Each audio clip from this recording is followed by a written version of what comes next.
Welcome to all. In this session, we are going to see the detailed solutions of Polytechnic lectures, which is conducted by Teachers Recruitment Board, Tamil Nadu, on 11th December 2021 for Electrical and Electronics Engineering paper. We'll see the first one mark questions in this session.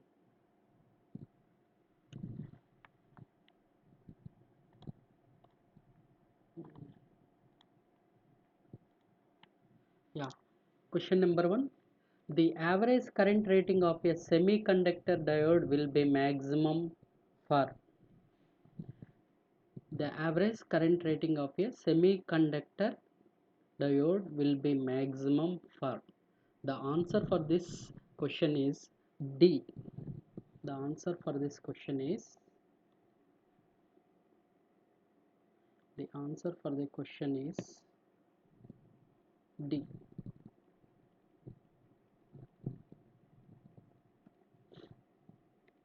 Solution, we will see that detailed solutions.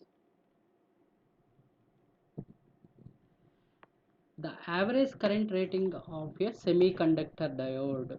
If you want to know the average current rating of the semiconductor diode, the diode alone means you just take the half bridge rectifier. If you take the half bridge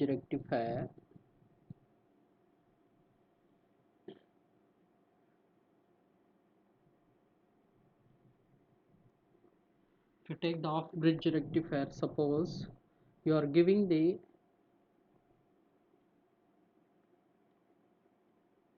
Vmax sin omega t. So in a half bridge rectifier, average current rating of your half wave rectifier how much?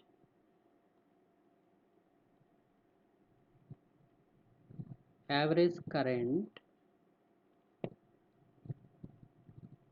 rating of half wave rectifier.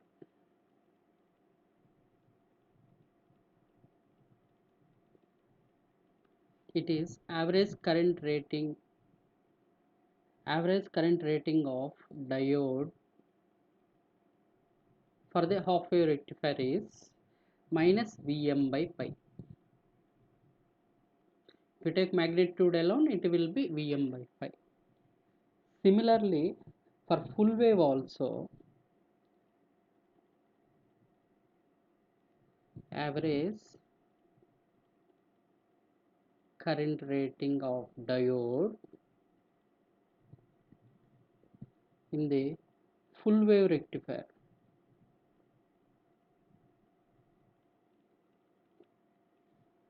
Here in this full wave rectifier also, the average current rating of the diode is made with a semiconductor, correct, right?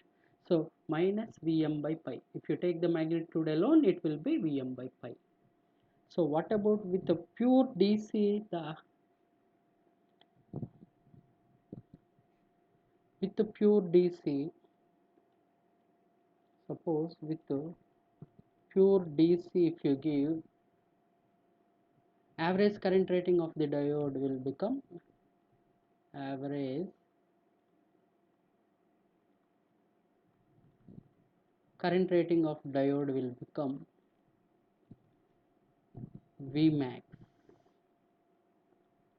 So compared to the Vm by pi, Vmax is the maximum value compared to Vm by pi, So the average current rating of the semiconductor diode will be maximum for pure DC. So answer for this is option D. The next one, we'll go to the next bit. The concept of self GMD is applicable for both capacitance and inductance, capacitance, inductance, resistance. See, they mention that self GMD is applicable. Self GMD is applicable only for inductance. The modified self GMD is applicable for capacitance.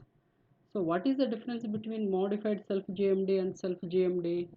In self GMD, you are writing the self GMD is R dash, right? that is the fictitious radius of the conductor including the internal flux linkage. But capacitor, you have to write an actual radius. That is the reason there we will use the mod instead of r dash to calculate the capacitance. We will use only the r value. That's the reason. So self-GMD concept is applicable only for the inductance, but modified self-GMD concept will be applicable to the capacitance. So for this question, answer will be the C. Answer for this question is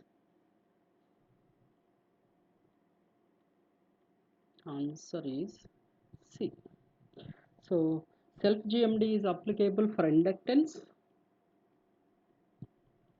Self-GMD is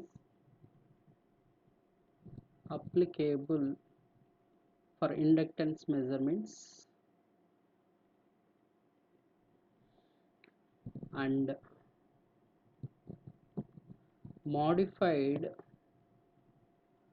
self-GMD is applicable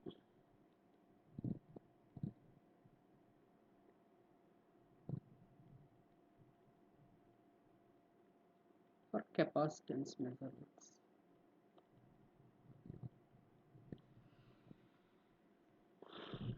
Right? We'll go to the next question. Yeah. Node voltage analysis can be carried out on planar and non-planar networks, planar networks, non-planar networks only, neither planar nor planar networks.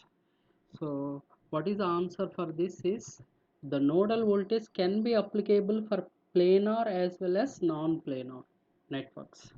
So answer for this question is option A.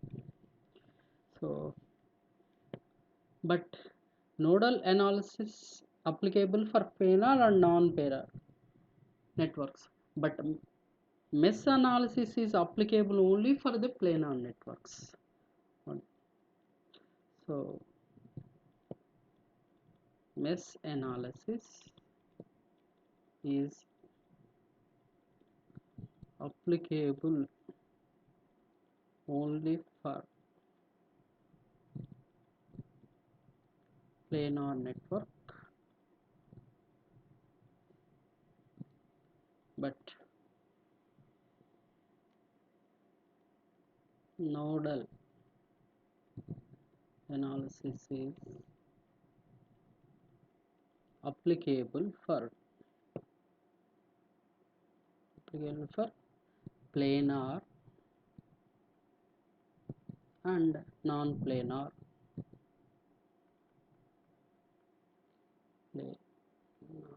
networks.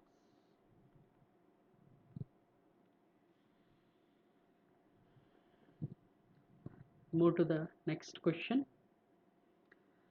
The power delivered to the star connected load R ohm per phase from a three-phase bridge inverter fed from a fixed DC source is 10 kilowatt. For 180 degrees mode and 120 degrees mode, the power delivered to the load would be three-phase bridge inverter.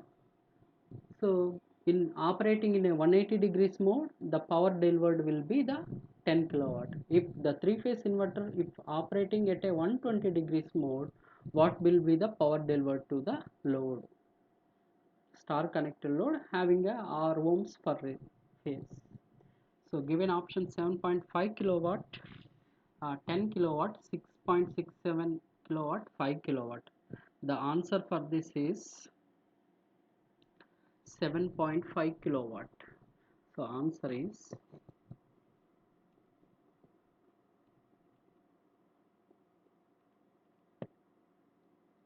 answer A. Solution.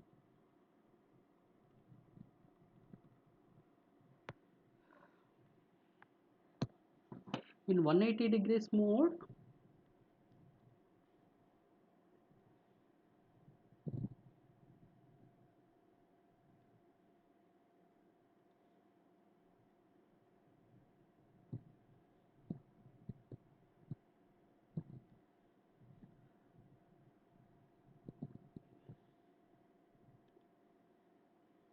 In 180 degrees mode, three phase inverter.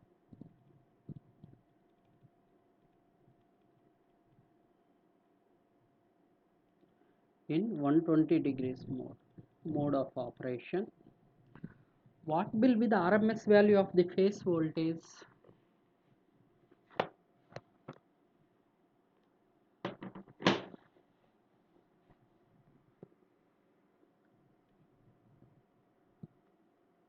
RMS value of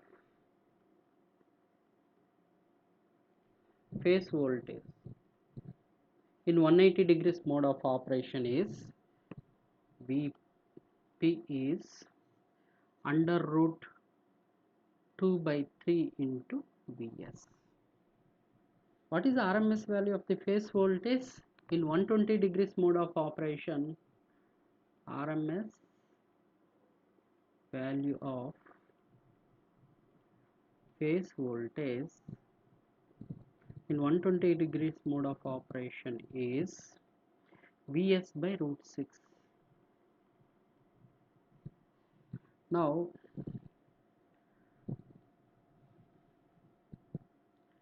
so power delivered to the star connected three phase load is power delivered. In this case 180 degrees mode, I am representing power delivered is P1.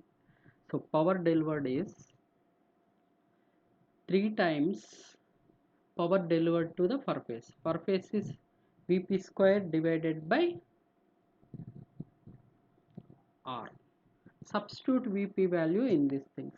When you substitute Vp value in this, 3 divided by R into root 3 by 2 into Vs whole square.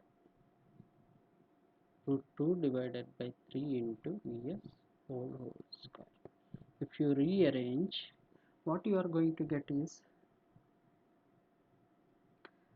so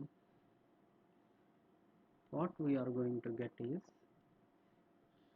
3 Vs square Yes.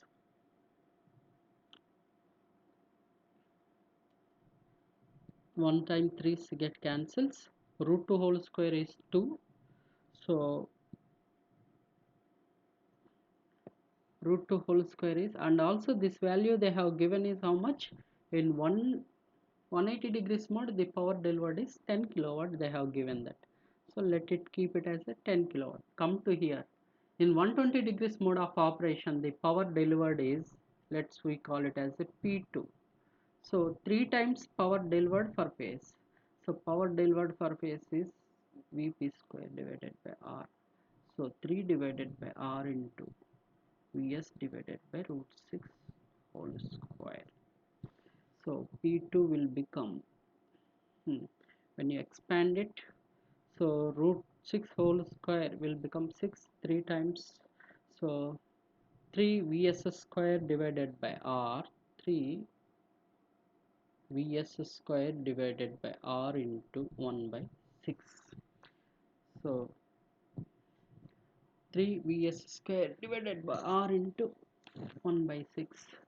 Here 3 Vs square divided by R will become, this is 3 Vs square, 3 Vs square divided by R equal into 2 by 9 equal 10 kilowatt. From this 3 Vs square by R equal 10 kilowatt into 9 by 2 kilowatt. So this 3 Vs square by R you can substitute here. So this will become 10 into 9 by 2 kilowatt into 1 by 6. So from, if you cancel out, so finally you are going to get is a 7.5 kilowatt. So in 120 degrees mode of operation, the power delivered to the three phase inverter is 7.5 kilowatt. So answer for this is option A. Moving to the next question. If the reactive power generation violates The voltage controlled bus is made to act as a in load flow analysis in a power system. Generally we have two type of buses, that is called load bus and generating bus. In one of the generating bus we will select as a slack bus. So when some buses where you are controlling the reactive power, if that reactive power is within the limit means we will treat that bus as a generating bus. If that bus reactive power control is violating means then we will declare that bus as a load bus. So answer for this question is option C. So option C is the answer. Moving into the next question. The order of differential equation governing a system having its polar plot as shown in the below. So they have given the polar plot. From this polar plot they are asking us to find out the order of the system. So find out the order of the system.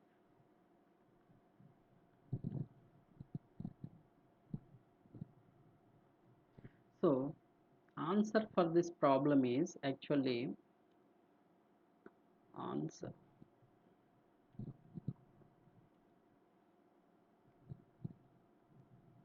answer is option A. We'll see how it is under solution. We'll see. For a non-minimum phase system, for non-minimum phase system with no finite zeros,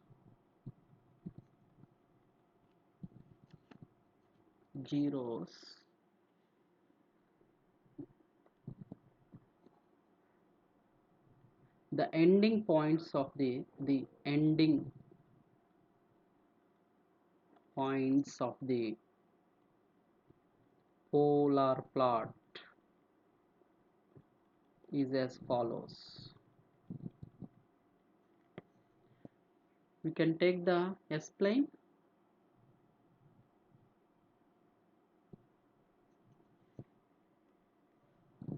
This is the real axis, this is the imaginary axis. So for same non-minimum phase system with no finite zeros, starting points, type 0 system will start from this with a finite magnitude. In the positive real axis it will start. Type 1 system will start from this, either this edge. Type 2 system, type 3 system will start all from infinite magnitude type. Similarly, the ending points, we required ending points. I am talking about the ending point for a non-minimum phase system with no finite zeros. So type 1 system will end with 90 degrees in this axis.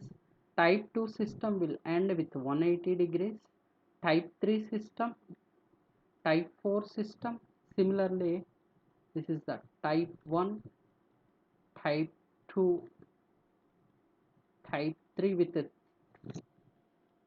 minus 270, type 4 with a minus 360 and so on. It will continue again. Type 3, this is the type 4 ending point. So with type 1 with a minus 90 degrees with a magnitude 0 as omega tending to infinity, that is the ending point. This is omega equal to infinity is the ending point. In polar plot you are varying the frequency from 0 to infinity. So omega equal to infinity is the ending point.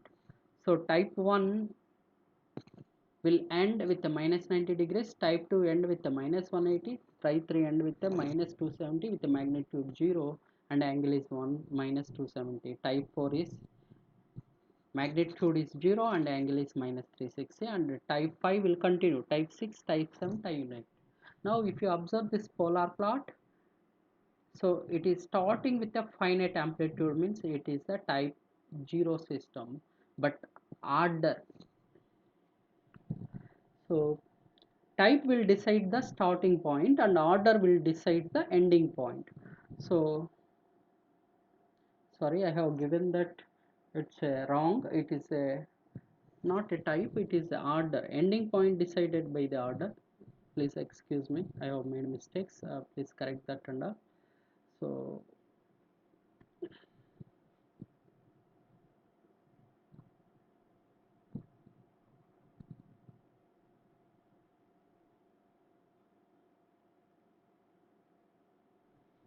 yes, please.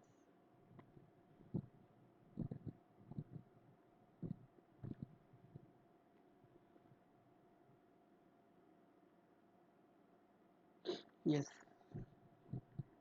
So ending point decided by the order. Order. This is the first order.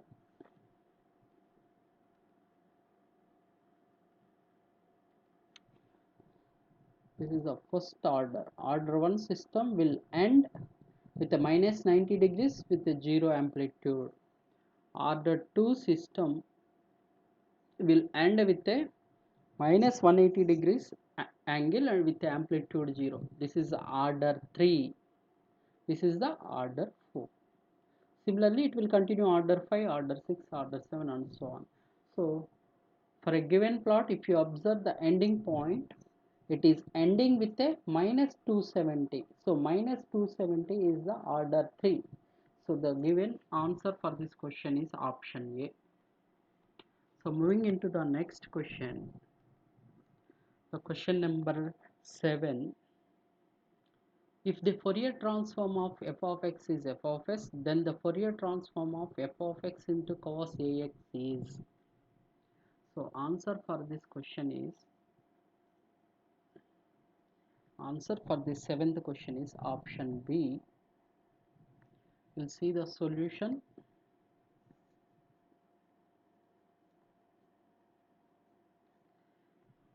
So Fourier transform of f of x is the f of s, the Fourier transform of f of x into cos ax. We can write the cos ax as e power jax plus e power minus jax divided by 2. So f of x Fourier transform is f of s. Now by using the frequency shifting property,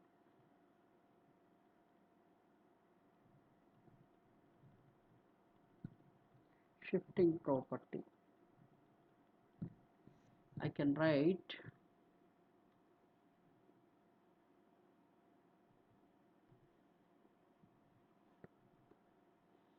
what is the frequency shifting property. If signal is multiplied with exponential in time domain, so plus or minus j ax, in frequency domain, how it will be? F of s minus plus a. That means if signal is multiplied by e power plus j ax means, so frequency is shifted to f of s minus a. So by using this property, if f of x is the f of s, when f of x is multiplied by this thing, so the Fourier transform of f of x into cos ax will become, because f of x into cos ax is e power jx plus e power minus jx divided by 2. So for this Fourier transform, the Fourier transform will become, so 1 by 2 it will become same, it is signal is multiplied by e power jx means it will become f of s minus a. So f of s minus a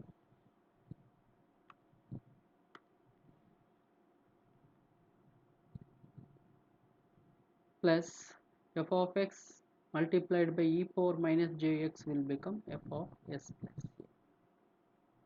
So by using the frequency shifting property, the Fourier transform of f of x into cos ax will be off of the f of s minus a plus f of s plus a. So answer for this is option B. Moving into the next question. The dash of the analog to digital converter is defined as the smallest change in analog input for 1 bit change at the output. A smallest change in the analog to digital converter, or smallest change in the analog input corresponding to the 1 bit change at the output. So this is nothing but the definition of the resolution. So answer for this is C. This is nothing but the definition of the resolution. Moving into the next question. Who introduced the scheme of Padi-RC? So who introduced the scheme of Padi-RC? So this answer for this is C.N. Annadurai. This is a general studies question. Answer is C.N. Annadurai. Moving into the next question. The transmission line loading condition in which the VARs absorbs are equal to the VARs generated is called. So answer for this is surge impedance. Answers for this is option A, surge impedance. Why? What is the surge impedance definition? Surge impedance loading means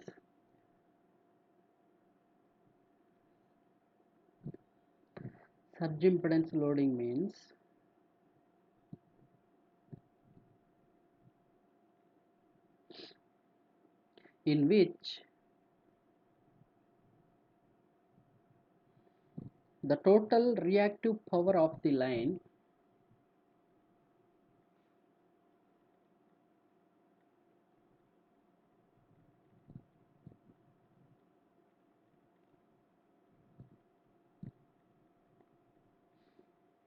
becomes zero. That means neither it absorbs nor it delivers the line. So transmission line loading condition in which VARs absorbs are, or you can say other way, VARs absorbs are equal to the VARs generated. So such a loading is called surge impedance loading. So answer for this question is option A. Moving into the next question. So next question, find the value of the load resistance RL for the given circuit under the condition of maximum power transfer. So in order to send the maximum power to transfer to the RL, so what is the RL value they are asking? That is nothing but you disconnect this RL and looking from this terminal, calculate the RThevenin. That is the required answer for this, because when RL becomes equal to the RThevenin, so the maximum power is transferred to the load. So if you calculate this, answer seems to coming as B. So answer for this question is B. So we'll see the detailed solution now. Now what we will do is, so when you are going to calculate the RThevenin,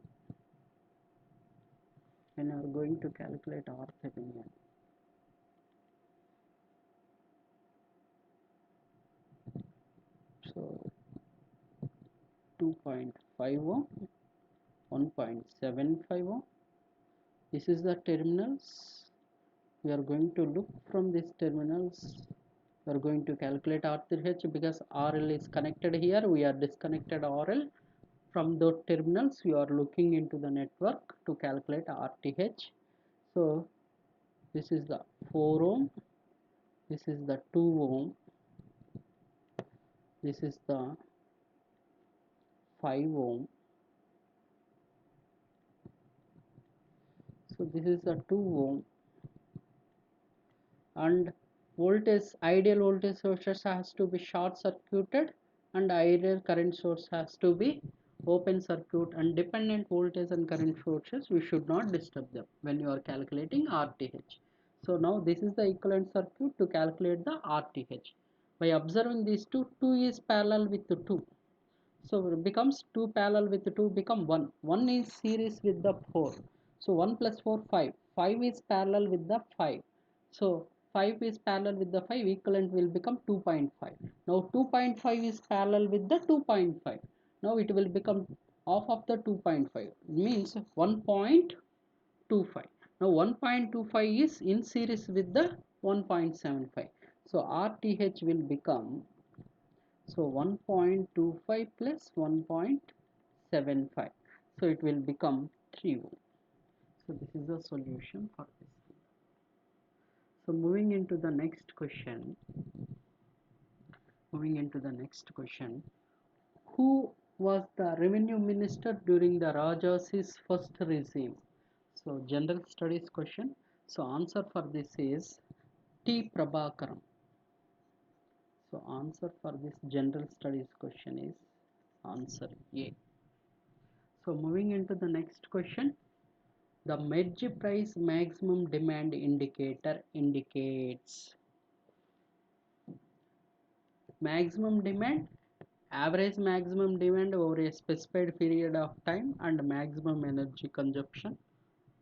Maximum demand, maximum energy consumption, average maximum demand over a specified time. So answer for this question is maximum demand, average maximum demand over a specified period of time, and maximum energy consumption. So answer for this question number 13 is option A. So moving into the next question.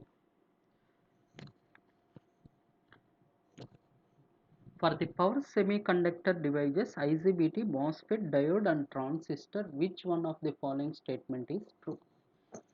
MOSFET is a majority carrier device where IGBT, diode and thyristor are minority carrier devices.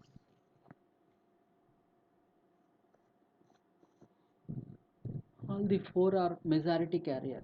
IGBT, MOSFET are majority carrier device, whereas diodes and thyristors are not.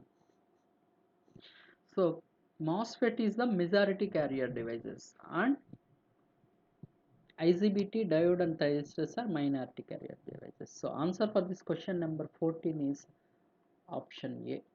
It's a theory bit, a direct answer is option A. Moving into the next question. A resistance is classified as a low resistance if it is resistance value is.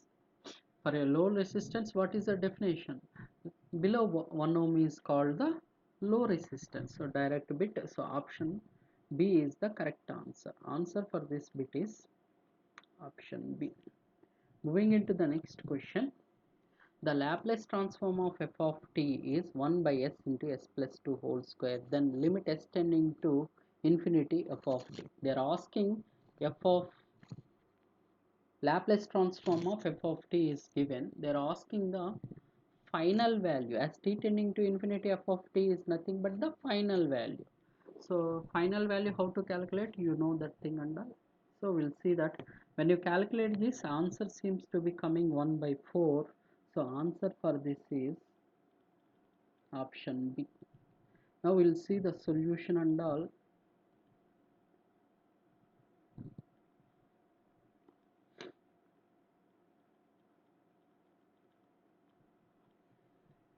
Now final value theorem. Limit t tending to infinity f of t is equal to limit s tending to 0 s into f of s. Substitute limit s tending to 0 because f of t Fourier transform has given. So substitute f of s that value, that is 1 divided by s into s plus 2 whole square. So this is get cancels. Now substitute s equal to 0. 1 by 0 plus 2 whole square is 1 by 4 answer. So answer for this is option B is the correct answer. Moving into the next question. The use of negative feedback in an operational amplifier. So decreases the output impedance and bandwidth, increases the input impedance and bandwidth, increases the input and output impedances, doesn't affect the impedance or bandwidth. So answer for this is option B. This is also direct bit. So option B. That means by using the negative feedback in operational amplifier, it increases the input impedance and bandwidth both. So answer for this question is option B. So moving into the next For the circuit shown, the time varying current is given by, we need to calculate the I of t. So this is, when you calculate this and all, we are going to get the answer as a option A. Answer for this question is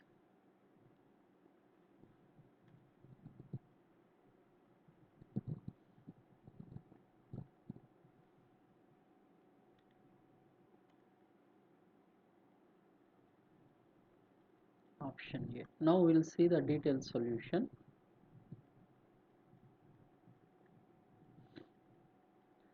So it is like a RL circuit, right? RL circuit. So how to calculate the RL circuit current I of t? I of t is, what is the formula? I of infinity plus I of 0 initial value minus I of infinity into e power minus t by tau. So this is the current expression for the RL circuit. Now you try to calculate the initial current and final current, right? And the time constant tau. Time constant tau is L divided by R. So L has given 100 millihenry, R has given 500 ohm. Substitute that. So 100 milli divided by 500 ohm. So tau seems to be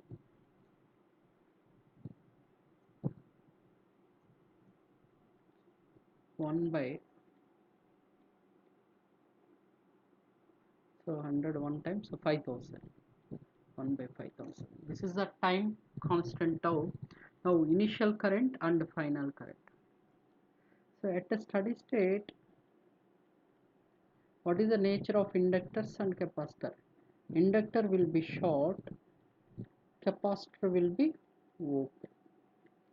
Similarly, at t equal to 0 plus, inductor will be open and capacitor will be short.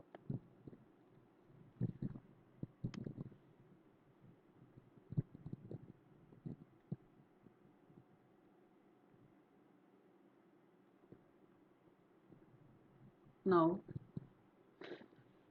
try to find out the initial current. Initial current means at t equal to 0 plus, at t equal to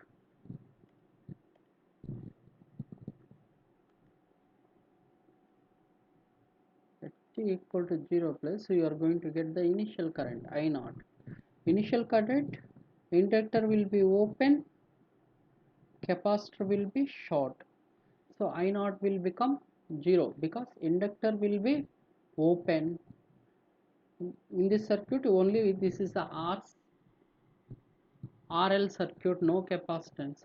So inductor will be open means current will become 0. As t tending to infinity, steady state, inductor will be short, then current will become, when inductor will be short, current will become 100 divided by 500. So this is 100 divided by 500 is the I of infinity. So this will become 1 by 5, that seems to be the 0.2 amps. Now substitute I of infinity, I of 0 in this current expression. Now current expression will become, I of t will become, I of infinity is the 0.2 plus, this is the 0 minus 0.2 into e power minus 2 divided by 1 by 5000, divided by 1 divided by 5000. So this I of t you are going to get as, so 0.2 if you take common, here it is the 1, minus 0.2 has taken the out, so e power minus 5000 t. So this is the answer given as option A. Moving into the next question. So next question is, the protective relays detects the abnormal conditions and sends a tripping signal to the dash. Circuit breakers, potential transformer, bus bar, and conductor. So tripping signal definitely it is going to give for the circuit breaker. So answer for this is A. Moving into the next, the torque speed characteristics of a three-phase induction motor is similar to DC shunt motor, DC cumulative compound motor, DC series motor, DC differential compound motor. So answer for this is, so three-phase induction motor torque speed characteristics is similar to the DC shunt motor. So answer is A. Why means if you see that torque speed characteristics of a three-phase,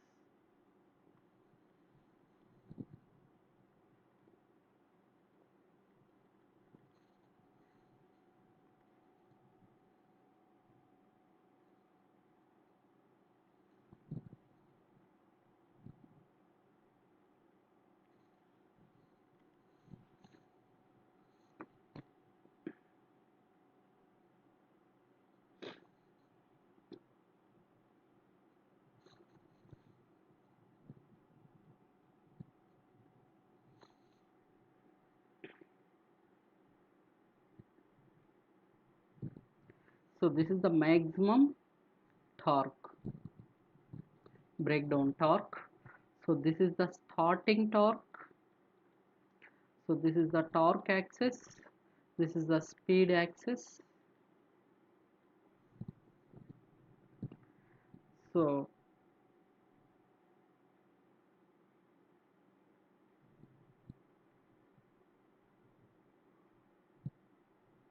so full load you are operating somewhere here, full load you are operating somewhere here.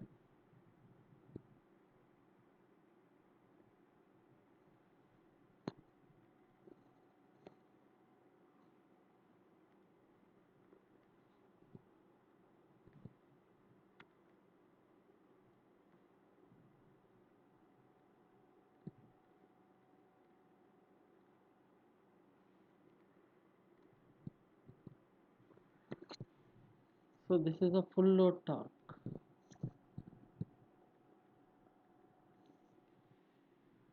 So this is the torque speed characteristics of a three-phase induction motor. Torque speed characteristic.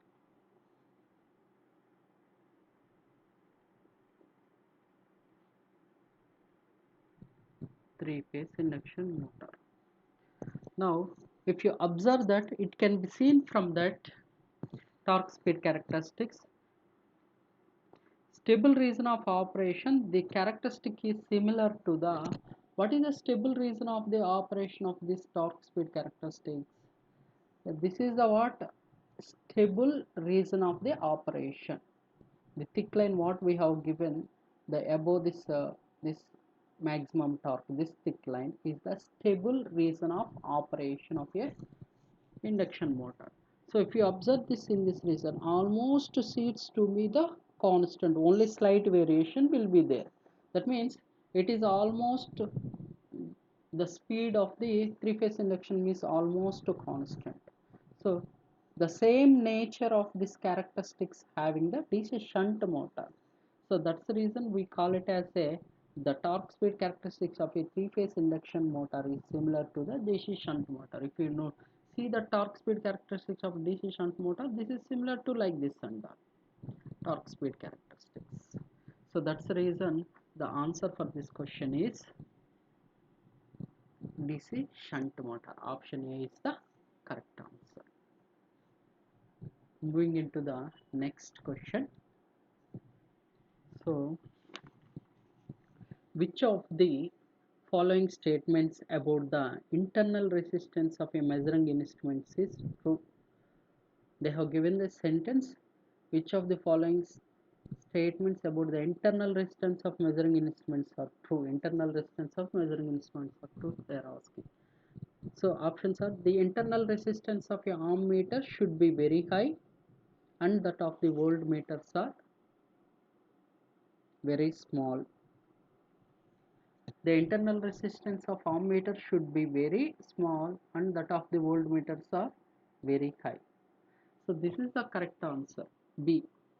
the internal resistance of the ohm meter should be very small, internal resistance of voltmeter should be very high. No, so this is also direct bit.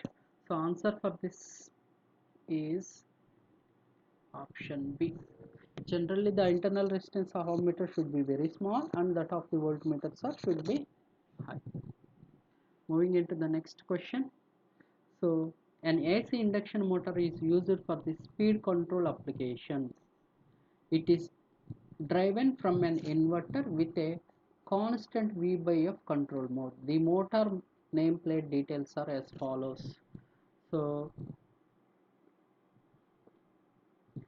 a 400 volt 3 phase 50 hertz 2850 rpm. The motor is run with the inverter output frequency set to 40 hertz and with the off the rated slip.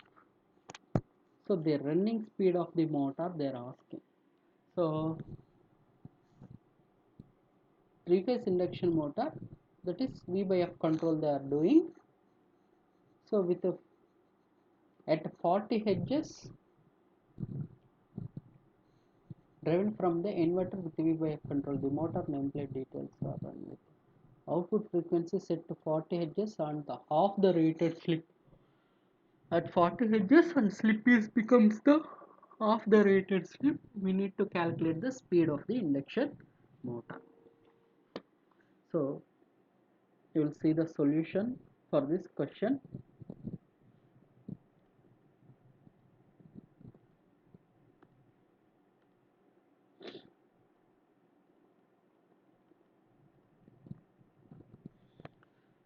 So V by F control mode, they have set V by F control mode, they said, and what is this per unit slip? Per unit slip is ns minus n divided by ns. So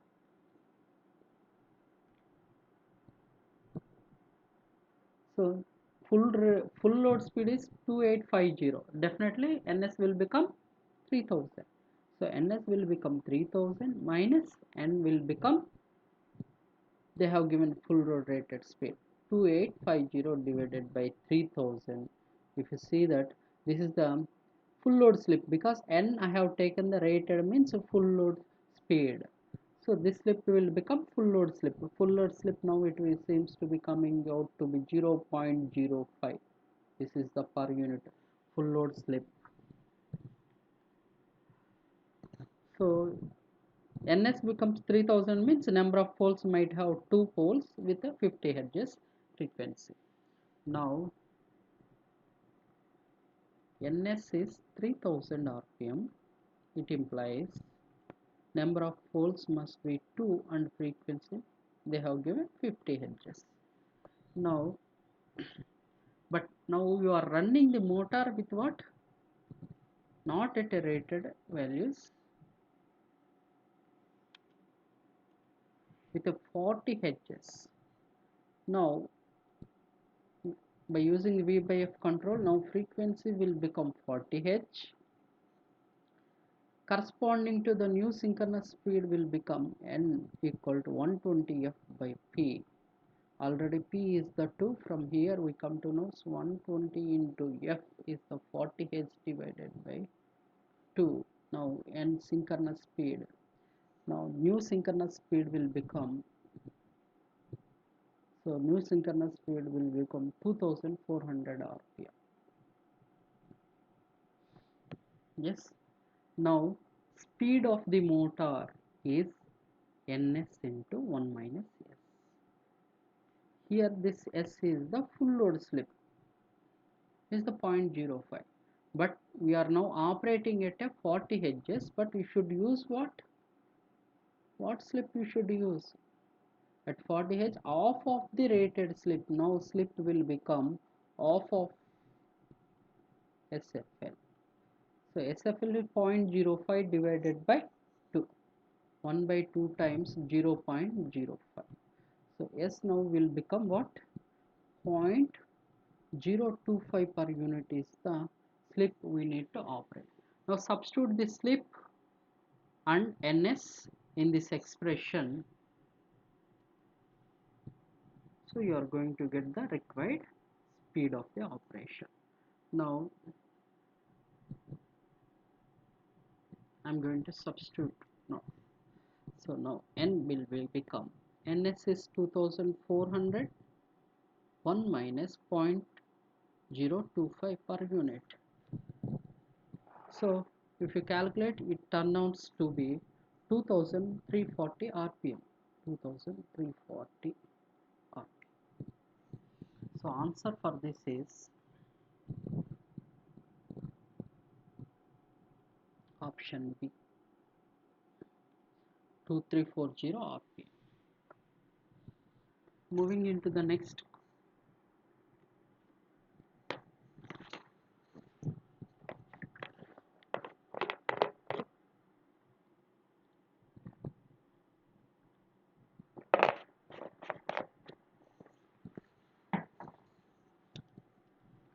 Yes.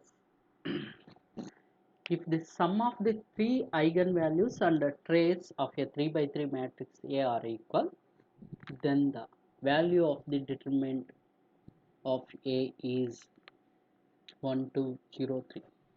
See, actually they have framed this question is statement itself the wrong. Why means,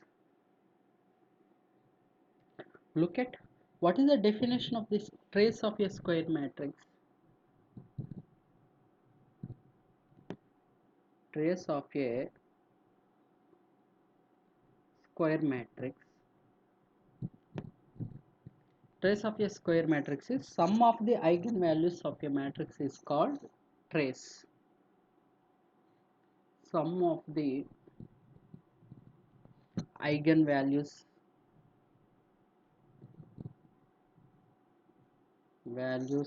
of a matrix is called trace of the matrix. Now they are saying that 3 by 3 matrix means there should be 3 eigenvalues. Sum of those 3 eigenvalues must be equal to the trace. But statement itself they given the sum of the 3 eigenvalues of a and a trace of a 3 by 3 matrix A are equal.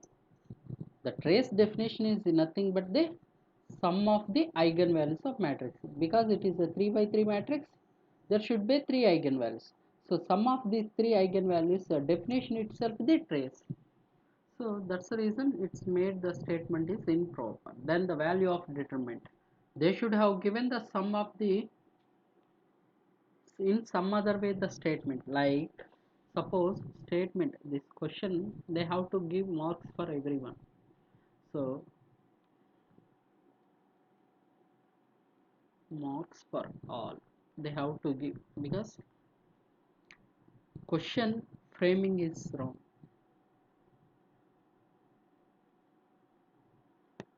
Framed wrong. So instead of giving this statement, they might have given like this. What they might have given, if it is given sum of the two eigenvalues and sum of the two eigenvalues and trace of 3 by 3 matrix are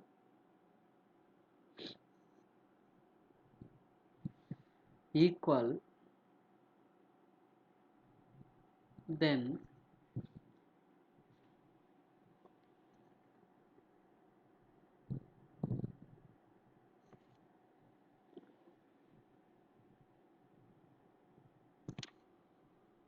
it is given that sum of the two eigenvalues and the trace of a 3 by 3 matrix are equal, then the third eigenvalue will becomes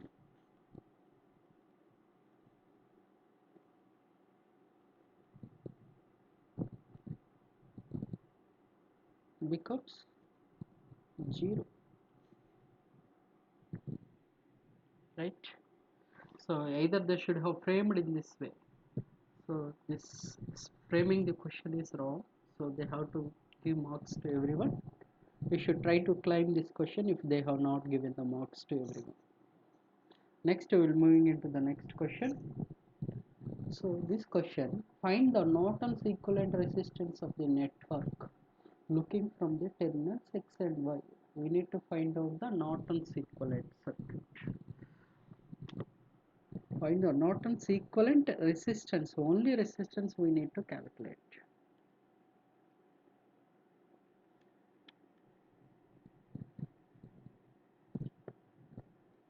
So when you are going to calculate Norton's equivalent resistance means RTH.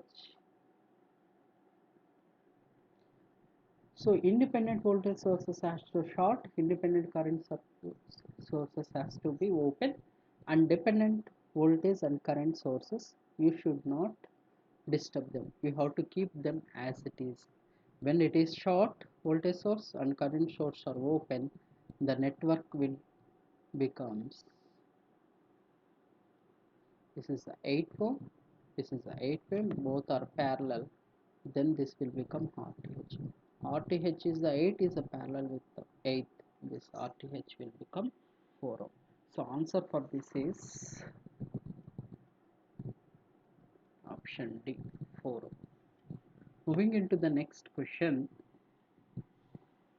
a DC battery is charged from a constant DC source of 200 volts through a chupa. The DC battery is to be charged from its internal EMF of 90 to 120 volt. The battery has internal resistance of 1 ohm. For a constant charge current of 10 amps, the range of duty cycle is.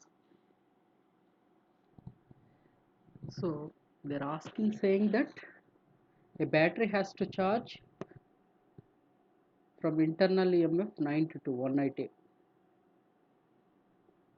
Okay, battery has internal resistance 1 ohm and a constant charge of 10 ampere. So you are using the constant charge concept 10 amperes using the Chopper circuit. So the range of duty cycles must be, they are asking.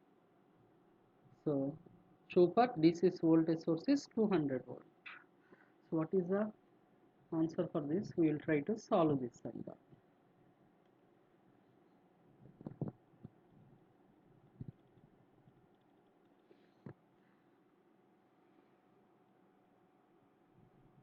So this is a DC voltage source 200 volts. By using the super circuit,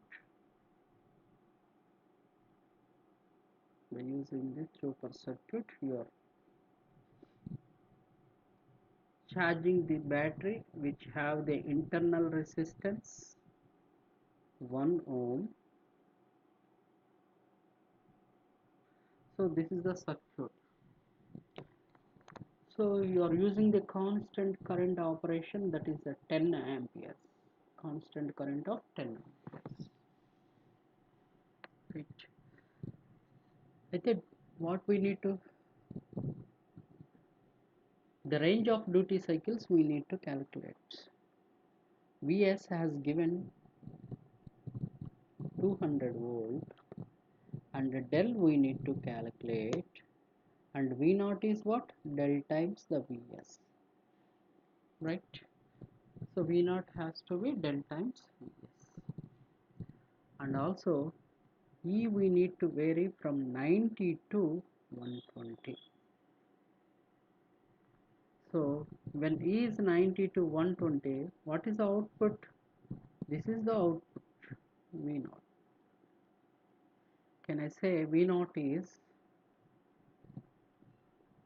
E plus I into 1. So for E has to be 90. For E equal to 90, it implies V0 has to be 90 plus I is the 10 into 1. This will become 100 volt. When E becomes 120, in order to get 120, V0 will become, yes, 120 plus 10 into 1. this will become 130.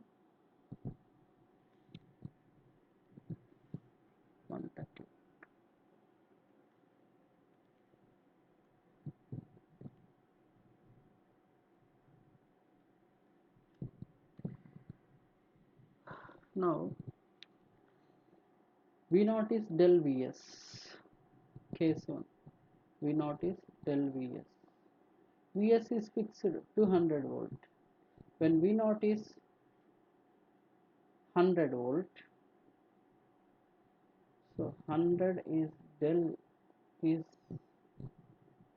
into Vs is 200. From this del is 100 by 200 or 0.5. Second case, when V naught is 130 volt, del times Vs is 200 volt.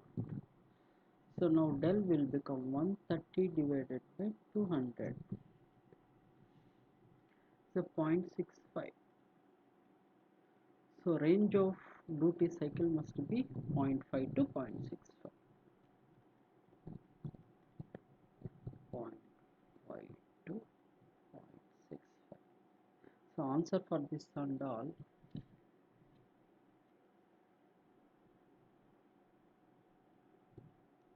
answer 0.5 to 0.65. So moving into the next question. The discrete time Fourier transform of a sequence x of n is represented by discrete time Fourier transform of x of n, they are asking. This is a direct question. So generally it is represented by x of e power j omega. X of e power j omega. So answer for this is option B. Because definition of a Fourier transform in a discrete x of e power j omega must be equal summation n ranging from minus infinity to plus infinity x of n multiplied by e power minus j omega n.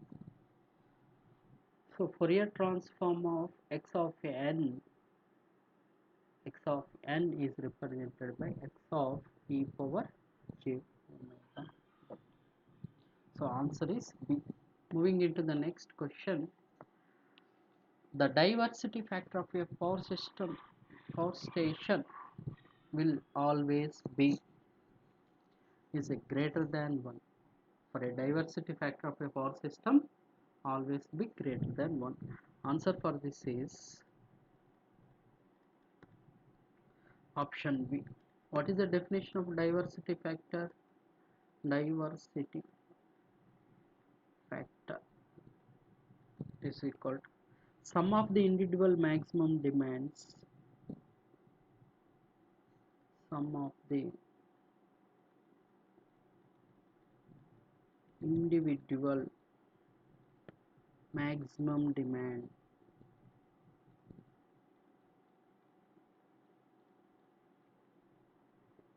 by maximum demand of the system.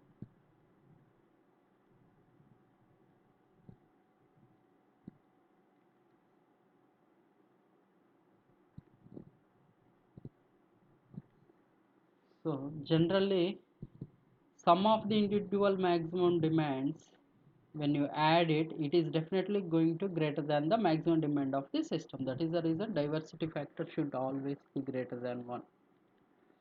So greater than 1. Answer for this is option B. Moving into the next question. The pulse position modulator electronic circuit operates on dashed mode. The answer for this is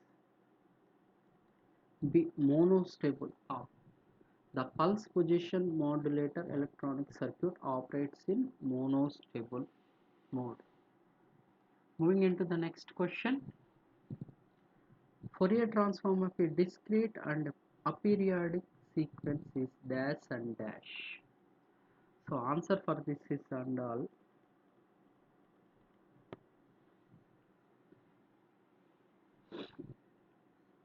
D. The Fourier transform of discrete and aperiodic sequence is continuous and periodic. So this is generally one table is there.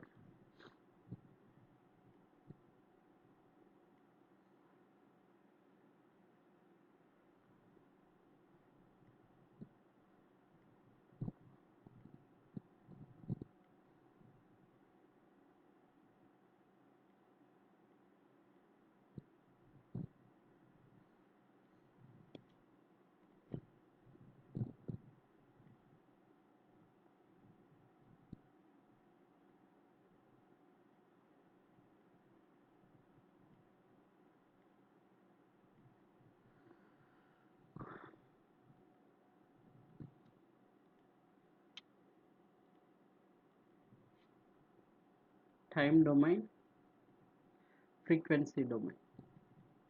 In time domain, if continuous means, in frequency domain it should be a aperiodic. In time domain it is a discrete means, frequency domain it is a periodic. In time domain it is a periodic means, in frequency domain it is a discrete. In time domain it is a aperiodic. In frequency domain it is a continuous. So now the given discrete and aperiodic. Discrete becomes in frequency domain periodic and aperiodic becomes continuous. So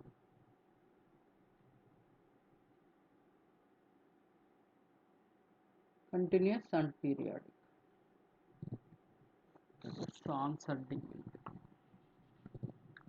Moving into the next. The off-controlled single-phase bridge rectifier is supplying a RL load. It is operated at a firing angle alpha and the load current is continuous.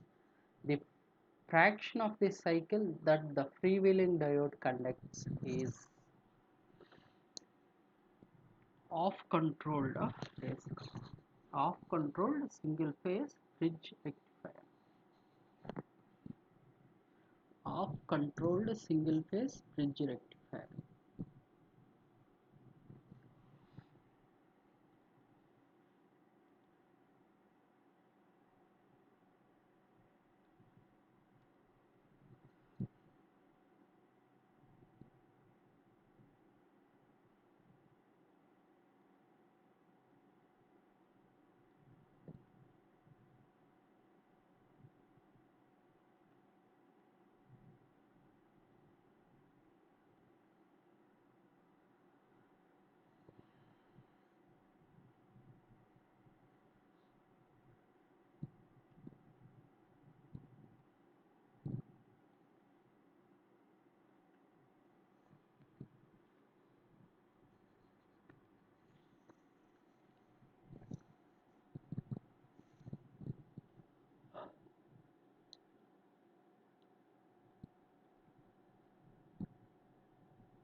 So off-controlled single-phase bridge rectifier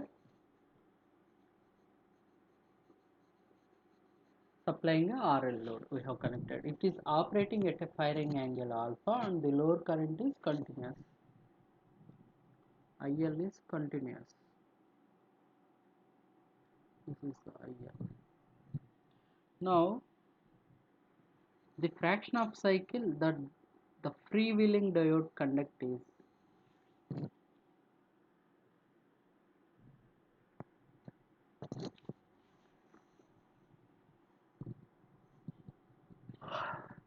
sorry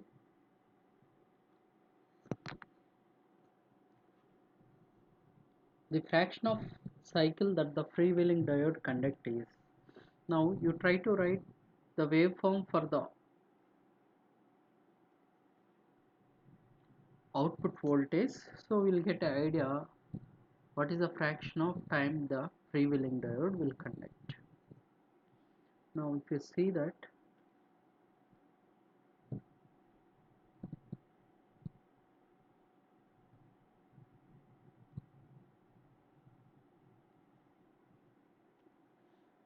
input voltage,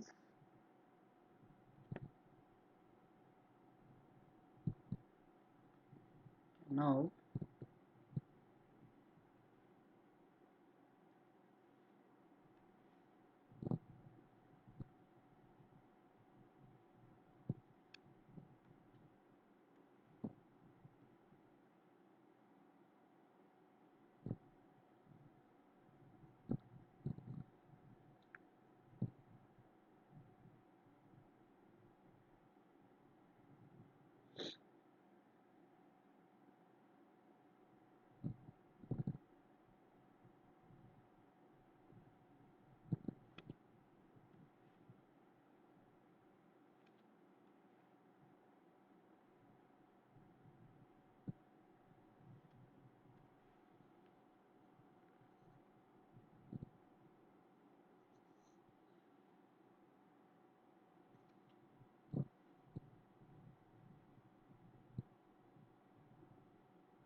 so this is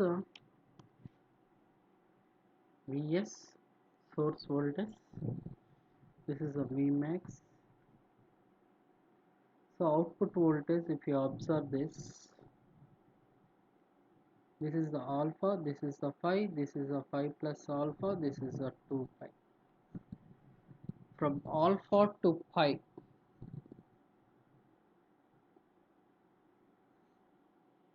so alpha to 2 pi, alpha to pi, this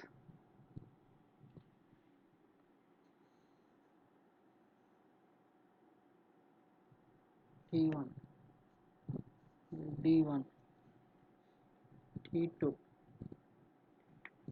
From alpha to pi, T1, D1 will conduct. Then next, from phi to 2, phi to phi plus alpha, it is a freewheeling. It is a freewheeling. Freewheeling diode will conduct. From pi plus alpha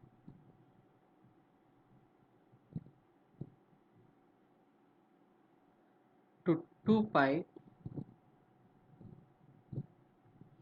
pi plus alpha to 2 pi, this is a T2, D2 are conducting. Again, from 2 pi plus alpha freewheels. Again 2 pi plus alpha to 3 pi.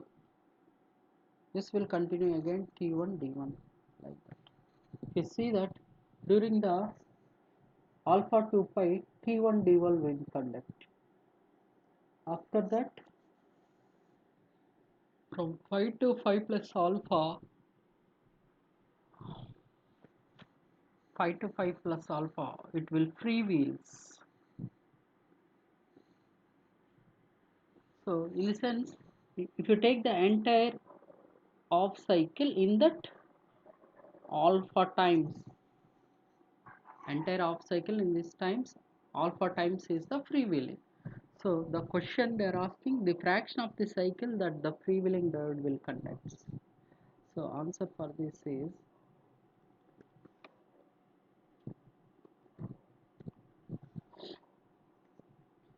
answer for this and all. So alpha, fraction of alpha in the pi radians. So this is what alpha by 5. Answer for this question is option D. Moving into the next.